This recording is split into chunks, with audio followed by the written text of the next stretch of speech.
नमस्कार, मैं जनवक्ता शिवम गौतम। बड़ी खबर आ रही है। रूस का समर्थन भारत को मिलने के बाद एक और बड़ी खबर है कि भारत अब रूस से 33 फाइटर जेट विमानों की एक डील करने जा रहा है और इस डील के तहत 12 सुखोई विमान और 21 मिग 29 विमान भारत रूस से खरीदेगा, जो कि पहले से भारत के पास है। और भारतीय वायुसेना के जो पायलट्स हैं वो इन विमानों को उड़ाने के पहले से ही अभ्यस्त हैं। उसी के तहत एयरफोर्स ने अब गवर्नमेंट से मांग की है कि रूस से ये 33 विमानों की खेप और जल्दी से जल्दी मंगाई जाए। ये बहुत बड़ा झटका होगा चीन के लिए। चीन को ऐसा लग रहा था कि रूस शायद उसके पक्ष में आ गया है, लेकिन रूस ने जिस तरीके से बयान दिए और उसके बाद भारत के पक्ष में रूस खड़ा हो गया, उसके बाद चीन अब पूरी तरीके से अकेला होता हुआ नजर आ रहा है। खबर यह भी है कि राजनाथ सिंह, भारत के रक्षा मंत्री, रूस की यात्रा पर जाने वाले 22 तारीख को, और वो वहाँ रूस के विदेश मंत्री और रक्षा मंत्री से बात करेंगे। हालांकि चीन के विदेश मंत्री, रक्षा मंत्री भी रूस में होंगे, लेकिन भारत के रक्षा मंत्री राजनाथ सिंह उनसे बात नहीं करेंगे। गवर्नमेंट इस बात को क्लियर कर चुकी है। तो सीधे तौर पर रूस को अपना मित्र मानने की जो भूल कर रहा था चीन, अब उसको एक तगड़ा झटका लगा है और चीन इसको लेकर काफ़ी सख्ते में है कि रूस अब भारत के साथ फाइटर्स की जो डील है उसको दोबारा से करने जा रहा है। और ये जो डील होगी ये करीब 6000 करोड़ की डील होगी, जिसमें 33 विमान भारत को मिलने वाले हैं। एयरफोर्स का ये कहना है जो मिग 29 विमान है, जिसके 21 विमान लिए जाने हैं, अब उसमें हमें ये देखना पड़ेगा कि क्या वो उसी कैटेगरी के हैं जो भारतीय वायुसेना उड़ा रही है या उससे बेहतर कैटेगरी में है, क्योंकि उसके फिर पायलट्स को हमें उसके साथ एडप्शन करना पड़ेगा। निश्चित तौर पर ये बड़ी खबर इसलिए भी है कि सुखोई जो विमान है उसकी टक्कर का कोई भी विमान चीन के पास अभी नहीं है, और राफेल तो खैर उससे भी ज़्यादा एडवांस श्रेणी में आता है। और इसी वजह से चीन की कोशिश ये थी कि रूस के साथ भारत की डील न हो, भारत को विमान न मिले, और पहले से ही भारत रूस से सुखोई जो विमान हैं उनके 272 विमान भारत के बेड़े में हैं। हालांकि कुछ एक्सीडेंट्स की वजह से प्रैक्टिस वगैरह में कुछ विमानों को क्षति पहुंची, जिसकी पूर्ति के लिए अब ये 33 विमानों को मंगाया जा रहा है। और 10-15 साल से भारतीय वायुसेना इन विमानों को उड़ा रही है, इसलिए उनको उड़ाने में बहुत ज़्यादा अभ्यस्त भी है। और जैसा कि अभी LAC के ऊपर तनाव चल रहा है, उसको देखते हुए वायुसेना को पूरी तरीके से अलर्ट किया गया है और वायुसेना के जो एयर बेसेस हैं उनके ऊपर सुखोई की तैनाती कर दी गई है तमाम मिसाइलों के साथ में। सुखोई की खासियत ये है कि ये बड़ी बड़ी मिसाइलों को ले जा सकता है, परमाणु मिसाइलों को भी ये ले जा सकता है। उसके साथ ही भारत के पास जगुआर भी है, मिग 29 और मिराज जैसे विमान भी हैं जो कि परमाणु मिसाइलों को आसानी से ले जा सकते हैं। और इस वजह से चीन को एक तगड़ा झटका लग रहा है। वहीं दूसरी तरफ रूस की तरफ से जो बयान आए हैं भारत के पक्ष में, वो भी चीन के लिए चौंकाने वाले हैं। रूस के विदेश मंत्री सर्गेई लावरोव का बयान हो, या फिर रूस के भारत में राजदूत निकोल कुदाशेव का बयान हो, या फिर रूसी उप प्रमुख जो मिशन है रोमन बाबुश्किन, उनका भी बयान भारत के ही पक्ष में आया है। विदेश मंत्री का कहना है कि जैसा कि हम पहले से जानते हैं, भारत और चीन के सैन्य प्रतिनिधियों के ने संपर्क किया है आपस में, और वो इस स्थिति पर चर्चा कर रहे हैं, इसे समाप्त करने के उपायों पर चर्चा कर रहे हैं। हम इसका स्वागत करते हैं। उसके साथ ही रूस के राजदूत भारत में कुदाशेव का भी कहना है कि हम LAC में जो अभी तनाव कम करने की कोशिशें हो रही हैं उनके सभी चरणों का स्वागत करते हैं, जिसमें 2 विदेश मंत्रियों के बीच बातचीत भी शामिल है, और आशावादी बने रहें। और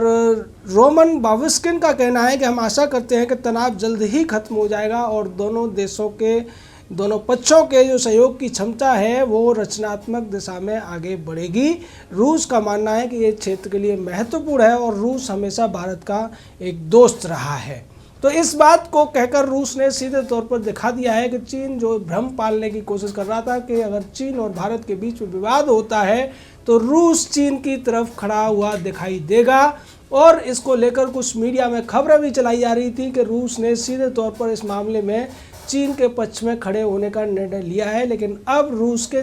तीन बड़े अधिकारियों की तरफ से जब बयान आ गया है, उसे पूरी तरह स्पष्ट हो चुका है कि भारत के साथ खड़ा हुआ है रूस, और इस वजह से अब चीन पूरी तरह अकेला पड़ता हुआ नजर आ रहा है। चीन की जो सेना है उसके कई सारे अपने जो बीच के तनाव हैं, कई सारी दिक्कतें हैं, और उसकी वजह से चीन केवल ये चाहता था कि अगर गीदड़ भभकी भारत को दी जाती है तो उसके द्वारा ही हम भारत को अपने काबू में कर पाएंगे। लेकिन भारत की तरफ से जो कदम उठाए गए और उन कदमों की वजह से चीन का विचलित होना काफ़ी लाजमी था। चीन को उम्मीद थी कि रूस में जब भारत के रक्षा मंत्री और चीन के रक्षा मंत्री रूस के रक्षा मंत्री मिलेंगे तो वहाँ चीन के रक्षा मंत्री कुछ लीपापोती करने की कोशिश करेंगे, लेकिन भारत सरकार की तरफ से स्पष्ट कर दिया गया है कि भारत के रक्षा मंत्री चीन के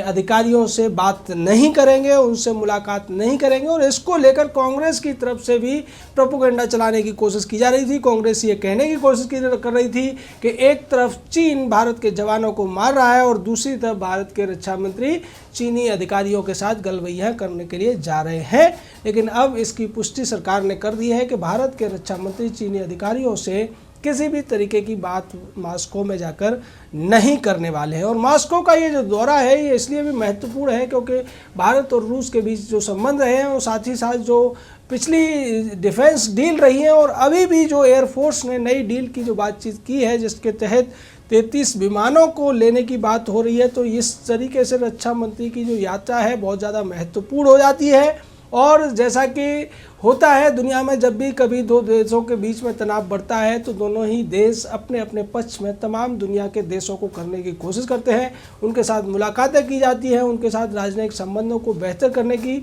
और स्ट्रेटजी ये होती है प्रेशर बनाने की। और इसके तहत भारत पहले ही अमेरिका भारत के साथ खड़ा हुआ है, ऑस्ट्रेलिया जापान जैसे देश भारत के साथ खड़े हुए हैं और रूस इस मामले में कुछ दिनों से चुप्पी साधे हुआ था। लेकिन अब एक साथ रूस के 3 बड़े अधिकारियों, रूसी राजदूत, विदेश मंत्री और संघ के उप प्रमुख हैं, उनका ये बयान आना इस बात का द्योतक है कि रूस भी पूरी तरीके से भारत के साथ खड़ा हुआ है। और अगर चीन की बात की जाए तो चीन के साथ इस समय सिर्फ 2 ही देश दिखाई देते हैं। एक है उत्तर कोरिया जिससे कि दुनिया के ज़्यादातर देशों का कोई संबंध नहीं है, और दूसरा है पाकिस्तान जिसको कि आतंकवाद की फैक्ट्री के नाम से भी दुनिया के तमाम देश जानते हैं। तो निश्चित तौर पर चीन का जो ड्रैगन है अब अकेला पड़ता हुआ नज़र आ रहा है और उसे ये पता है कि अगर भारत के साथ उसकी जंग छिड़ती है तो निश्चित तौर पर ये चीन के लिए बहुत बड़ी त्रासदी भी साबित हो सकती है। और इसको लेकर एक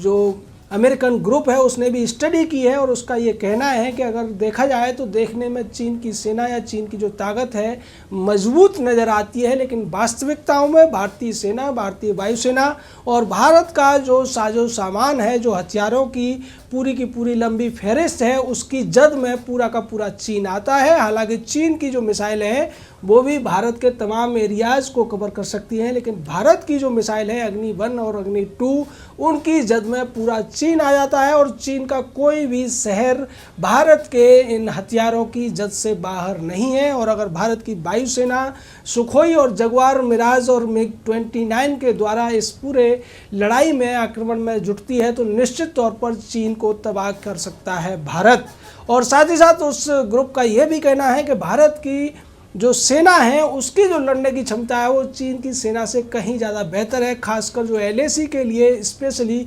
भारत सरकार ने एक माउंटेन स्ट्राइकिंग कोर बनाई हुई है जिसमें 2.5 लाख से ज़्यादा सैनिकों की संख्या है। और अगर पूरी भारतीय सेना की बात की जाए तो भारत के पास 14 लाख सैनिकों की एक बहुत बड़ी संख्या है जो दुनिया में इस समय नंबर 1 है। हालांकि पहले PLA नंबर 1 पर हुआ करती थी, लेकिन बाद में PLA के सैनिकों की संख्या को घटा दिया गया। और अगर बात की जाए तो भारत की जो सीमाएं हैं उनका पूरा परिमाप है वो चीन की सीमाओं से काफ़ी कम है, इसलिए भारतीय सेना बेहतर स्थिति में होगी क्योंकि चीन को केवल भारत के साथ ही अपने सीमाओं को बचाकर नहीं रखना है, बल्कि जापान के साथ हो या दूसरे अन्य देशों के साथ, ताइवान के साथ में, उधर मंगोलिया, रूस के साथ में भी चीन की सीमाएं लगती हैं और उन सीमाओं पर भी चीन को अपनी सेना रखनी पड़ेगी, जिसकी वजह से चीन की सेना के ऊपर बहुत ज़्यादा दबाव होगा। और तिब्बत थिएटर कमांड को जिसके आकलन किया जा रहा है 2 से 2.5 लाख का, वो पूरी तरीके से उस इलाके में उपलब्ध भी नहीं रहेगी क्योंकि उसका एक बहुत बड़ा हिस्सा